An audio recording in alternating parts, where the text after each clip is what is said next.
Good morning. मैं doctor Jyoti Gautam, assistant professor, department of sociology, government Meera girls college. आज second year की class में पुनः आप सभी का स्वागत और अभिनंदन करती हूँ। हम पढ़ रहे थे सैम्पलिंग समग्र का छोटा प्रतिनिधि, और आज हम उसके पार्ट 4 पर आ गए हैं।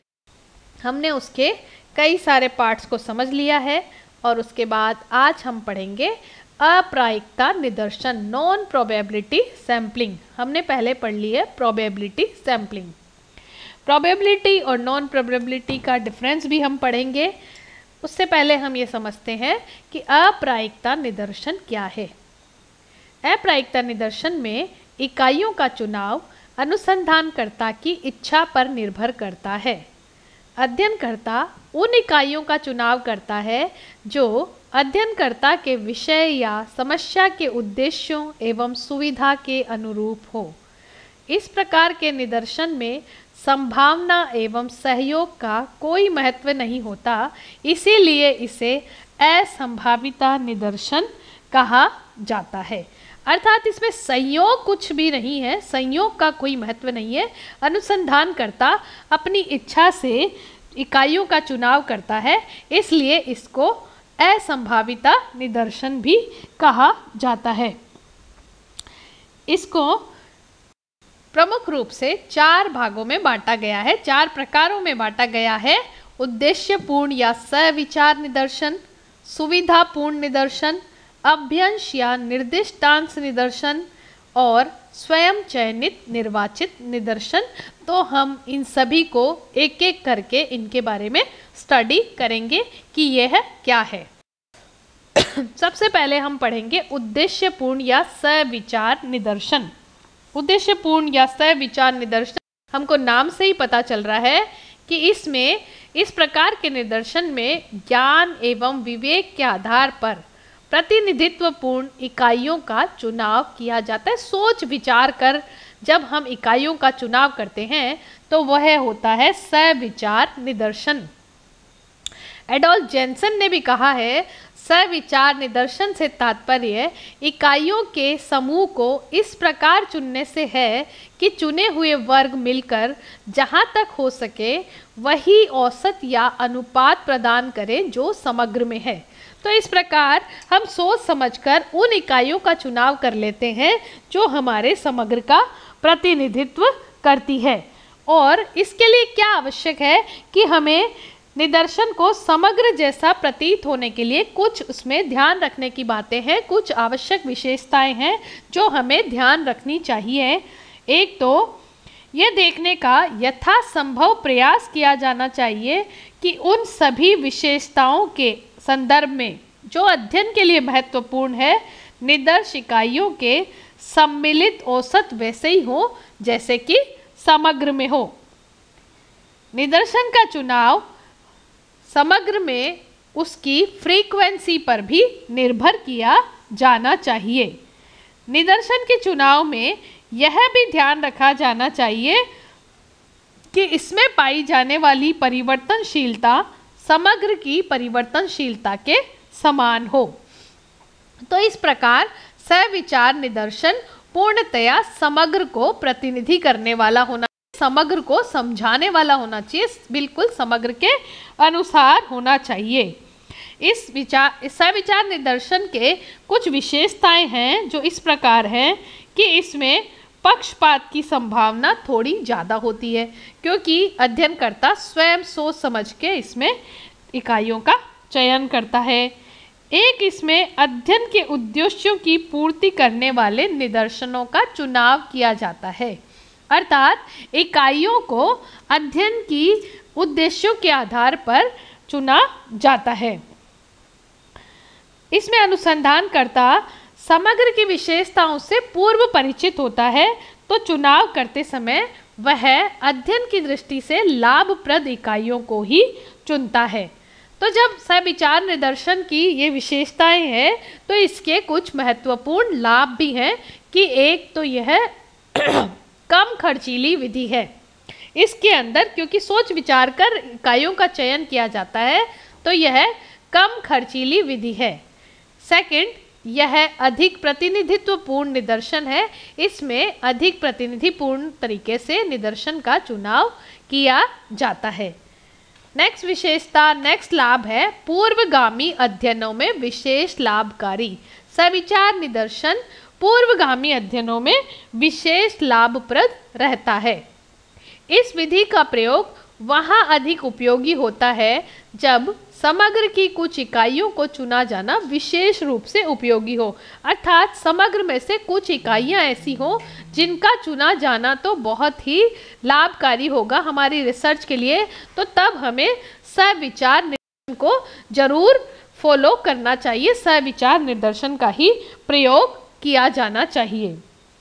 अब प्रत्येक सिक्के के दो पहलू होते हैं, पॉजिटिव और नेगेटिव। तो जब हमने इतनी पॉजिटिव बातें समझ ली है तो इसमें कुछ नेगेटिव इम्पैक्ट भी है, जो ये बताता है कि सविचार निदर्शन के कुछ दोष भी हैं। उसमें पहला है, इस विधि में अध्ययनकर्ता को समग्र का पहले से ज्ञान होना चाहिए। जब हमें समग्र का ज्ञान होगा तभी हम इस पद्धति को अपना सकते हैं, तो ये थोड़ा मुश्किल है। सेकंड, इस प्रणाली द्वारा निष्कर्षों की परिशुद्धता की मात्रा बहुत कम होती है। और थर्ड, इसके आधार पे संपूर्ण समग्र को नहीं समझा जा सकता। जैसा कि हमने इसकी विशेषताओं में भी पढ़ा था कि इसमें पक्षपात आने की संभावनाएं बढ़ जाती हैं। तो सविचार निदर्शन में क्योंकि ये पहले से समग्र की जानकारी होना, खुद जान के खुद की इच्छा से अनुसंधान करता इकाइयों का चुनाव करता है, तो ये थोड़ी सी मुश्किल कठिन विधि कही जा सकती है जिसमें पक्षपात आने की संभावनाएं होती हैं। अगला निदर्शन है सुविधापूर्ण निदर्शन। नाम से ही पता चल रहा है, कन्वीनियंस सैम्पलिंग। अपनी कन्वीनियंस से आप सैम्पलिंग कर सकते हैं। तो इस निदर्शन का चुनाव अध्ययनकर्ता अपनी सुविधा के अनुसार करता है। इसे अनियमित, आकस्मिक तथा लापरवाहीपूर्ण निदर्शन भी कहा जाता है। इस विधि का प्रयोग निम्न परिस्थितियों में किया जा सकता है कि कब हम सुविधापूर्ण निदर्शन का प्रयोग हमें कब करना है। एक तो जब समग्र पूर्णतया स्पष्ट ना हो, समग्र की हमें पूरी जानकारी ना हो, जब निदर्शन की इकाइयाँ स्पष्ट ना हो और जब हमें स्रोत सूची प्राप्त नहीं हो। इन सभी में यहाँ पर नहीं का प्रयोग हमें करना है कि जब हमें यह स्पष्ट नहीं हो, जब निदर्शन की इकाइयाँ अस्पष्ट हों और जब स्रोत सूची अप्राप्त हो, तभी हमें आकस्मिक निदर्शन का प्रयोग करना है। इसमें इकाइयों का चयन अपनी सुविधा के अनुसार किया जाता है, तो स्रोत सूची की अनुपलब्धता होने पर हम इसका प्रयोग कर सकते हैं। अगला निदर्शन है अभ्यंश या निर्दिष्टांश निदर्शन, कोटा सैंपलिंग। कोटा सैंपलिंग में इस प्रकार के निदर्शन में यह प्रयास किया जाता है कि विभिन्न तत्व जिस अनुपात में समग्र में पाए जाते हैं उसी अनुपात में निदर्शन में भी आ जाएं। इसमें सर्वप्रथम समग्र को कई वर्गों में बांटा जाता है, विभाजित किया जाता है और फिर प्रत्येक वर्ग में से चुने जाने वाली इकाइयों की संख्या तय कर ली जाती है।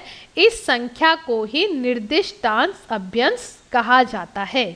तो जिस इकाई का, जिन संख्याओं का हम चयन कर रहे हैं वे है निर्दिष्टांश अभ्यंश। इसमें इसके कुछ स्टेप्स हैं जो हमें फॉलो करने चाहिए कि अध्ययन किए जाने वाले समग्र को कुछ विशेषताओं के आधार पर पहले वर्गीकृत किया जाता है, फिर समग्र की ज्ञात, मान्य या अनुमानित रचना के अनुपात का निर्धारण किया जाता है, उत्तरदाताओं के अभ्यंश का निर्धारण किया जाता है और अभ्यंश में से दिए गए आधारों पर स्वेच्छा से इकाइयों का चयन कर उनका अध्ययन किया जाता है। तो वे निश्चित संख्या जो हमें समग्र में से चुननी है निर्दिष्टांश कहलाती है और इसी आधार पर हम अपना रिसर्च कार्य करते हैं। इस पद्धति के भी कुछ लाभ हैं और कुछ हानियां हैं। तो इसका लाभ है यह कम खर्चीली विधि है। इसमें इकाइयों का प्रबंध सरल होता है, इसे शीघ्रतापूर्वक किया जा सकता है, अर्थात अभ्यंस निदर्शन को आसानी से कम खर्चे में और सरल प्रबंध के आधार पर किया जा सकता है। इसके कुछ दोष है, इसमें समग्र की सभी विशेषताओं का समानुपातिक अभ्यंस तय नहीं हो सकता, अर्थात सभी विशेषताएं ऐसा पाया जाए ऐसा अभ्यंस बनाना थोड़ा मुश्किल है। इसमें समग्र का वास्तविक प्रतिनिधित्व नहीं हो पाता, अर्थात इसमें पूरे समग्र की जानकारी देने वाला प्रतिनिधित्व वाला अभ्यंस निर्माण करना पुनः कठिन कार्य है और इसमें त्रुटियों की गणना भी संभव नहीं हो पाती कि त्रुटियों की गणना क्या है, कितनी त्रुटि रही है हमारे रिसर्च में, यह जानना थोड़ा सा मुश्किल होता है।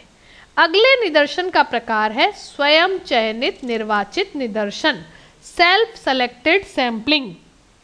सेल्फ सेलेक्टेड, इस प्रकार के निदर्शन में संबंधित व्यक्ति स्वयं ही निदर्शन में सम्मिलित होने का प्रस्ताव करता है, इसीलिए इसे स्वयं चयनित निदर्शन कहा जाता है। जैसे मान लो किसी भी कंपनी का सर्वे करना है तो वह कंपनी कुछ अपने प्रोडक्ट्स के आधार पर कुछ विज्ञापन निकालती है, जैसे कि कोलगेट का प्रयोग कितने लोग करते हैं या ये 94.3 FM कितने लोग सुनते हैं। तो जब इस तरह की चर्चा की जाती है तो वे लोग जो इससे जुड़े हुए हैं वे इसका आंसर देते हैं। तो यह है स्वयं चयनित निदर्शन।